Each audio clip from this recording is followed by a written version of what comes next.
Khaled m'écrit « J'ai rencontré une jeune femme avec laquelle j'aimerais fonder un couple. Pour l'instant, chacun habite dans son propre appartement, mais Adeline choisit toujours de venir chez moi, mon appartement étant beaucoup mieux que le sien, trouve-t-elle.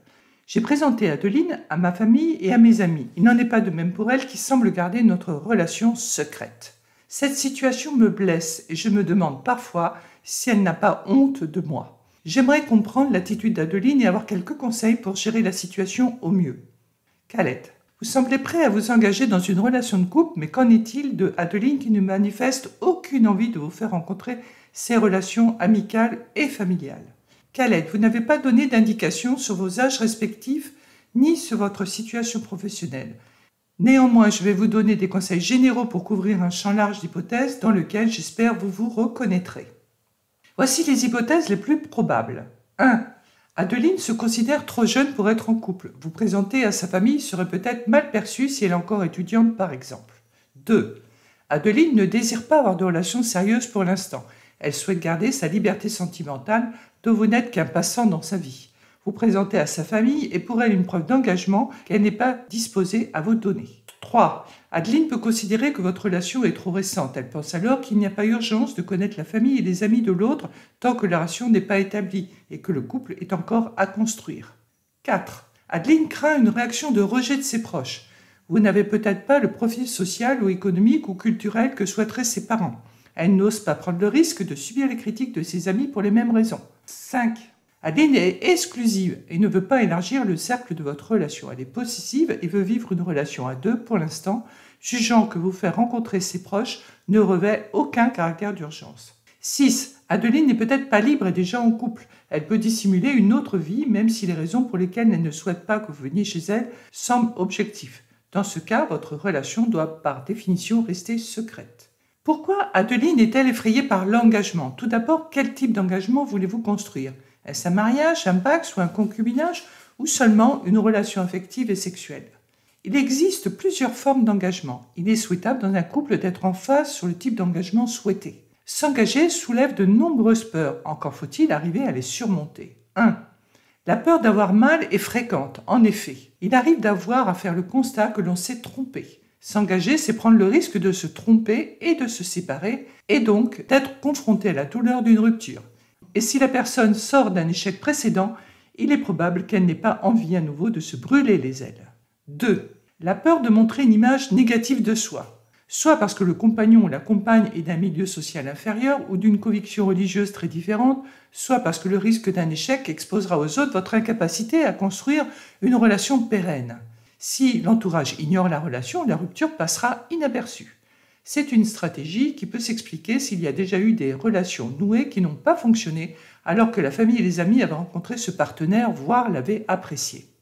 3. La peur d'affirmer sa difficulté à se sentir attaché et dépendant si un des partenaires, par exemple vous, souhaite le mariage sachant que l'autre, Adeline, veut rester dans une relation plus libre comme le concubinage. Cela peut l'effrayer d'avoir à s'engager aussi radicalement et elle peut avoir du mal à faire valoir son point de vue. 4. La peur de la routine. Le mariage, en figeant la relation, fait peser sur le couple le risque de tomber dans le confort d'une routine à laquelle il est parfois difficile d'échapper, comme les obligations familiales des parents du couple, déjeuner hebdomadaire par exemple. 5. La peur de ne plus pouvoir être soi-même. Parfois, pour plaire à l'autre, on se montre sous un autre joug. On fait des efforts pour être celui que l'autre recherche, par exemple un homme très tolérant. Dans le cadre de l'engagement, cela peut être beaucoup plus compliqué car il sera difficile de garder une posture qui n'est pas sincère. L'homme libéral peut s'avérer en fait un homme très jaloux. Mais si on redevient soi-même, l'autre va-t-il encore nous aimer? Le mieux est à coup sûr de ne pas tricher sur ce plan-là. En résumé, la peur de l'engagement est effrayante pour certains individus qui redoutent d'être rejetés ou abandonnés ou bien de perdre leur liberté. S'engager, c'est prendre le risque effectivement de l'échec si la relation ne fonctionne pas. C'est aussi renoncer à toutes les opportunités de rencontres amoureuses qui ne manqueront pas de se présenter. Comment se construit notre relation à l'engagement? Notre capacité à s'engager avec un partenaire nous renvoie à la façon dont s'est construit notre lien d'attachement avec nos parents ou ceux qui nous ont élevés. Par exemple, si quand je pleurais, ma mère arrivait et répondait à mes besoins, j'ai construit un sentiment de sécurité très fort vis-à-vis de l'amour et je peux avoir confiance en cette relation amoureuse que je suis en train de construire. Je perçois l'attachement comme une chose sécure. à l'inverse, chez les enfants qui ont des carences affectives importantes ou des parents peu disponibles, violents ou indifférents, la peur de l'abandon a généré une anxiété relationnelle. Cette peur d'être abandonné va revenir au moment où va se nouer une relation sentimentale importante. Si l'on se dit qu'une relation ne peut qu'échouer, évidemment, il sera difficile de s'engager. Enfin, il est possible que l'on se soit forgé un véritable caractère d'indépendant ou d'indépendante pendant son enfance. Cela se produit si on a pris l'habitude de chercher ou de trouver tout seul des solutions à ses problèmes face à des parents incapables, pour des raisons diverses, d'apporter les réponses attendues. En conséquence, un véritable indépendant aura des difficultés à gérer toute situation ressentie comme risquant de l'entraver. Comment surmonter sa ou ses peurs? Khaled, vous ne pouvez pas décider de supprimer la peur. En revanche, cette peur indique que la relation est importante pour Adeline. Interrogez-vous sur les raisons pour lesquelles Adeline a peur de s'engager. Ce qui est important dans votre relation, Khaled, ce n'est pas de chercher à vous transformer en sauveur d'Adeline qui a peut-être mal géré une difficulté liée à son passé. Cela peut évidemment mettre à mal votre relation. En fait, Khaled, si vous voulez absolument épouser Adeline, vous n'avez pas d'autre option que d'arriver à la convaincre. Or, pour convaincre quiconque dans ce monde, il n'y a qu'une seule et unique stratégie à mettre en œuvre, lever les freins. Pour cela, il vous faut questionner Adeline avec bienveillance sur ce qui la freine pour s'engager plus avant avec vous-même. En fonction des réponses obtenues, il vous appartiendra de voir si vous serez en capacité, ainsi que dans le désir, de lever les freins exprimés par Adeline.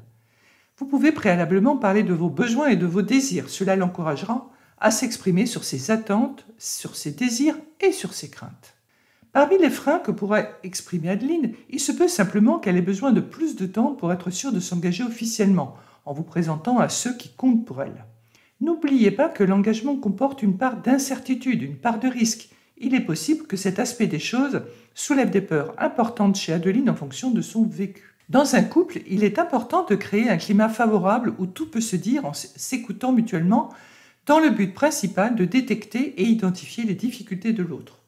Par ailleurs, dans une relation sentimentale, le partenaire n'est pas là pour satisfaire 100% des besoins de l'autre. Si vous avez besoin que l'autre vous satisfasse à 100%, cela démontre que vous êtes incapable de vous satisfaire vous-même.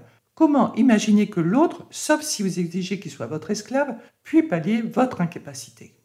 Assurez-vous donc que vos attentes sont réalistes et respectueuses de l'autre, et soyez réellement à l'écoute de votre partenaire, à l'écoute de ses désirs, mais aussi et surtout de ses difficultés.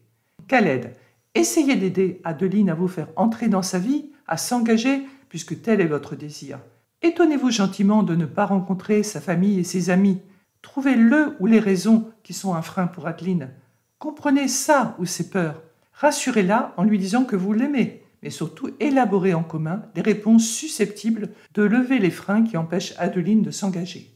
Voilà, Khaled, quelques conseils vous aideront à avancer dans votre relation et, je l'espère pour vous, dans votre vie de couple.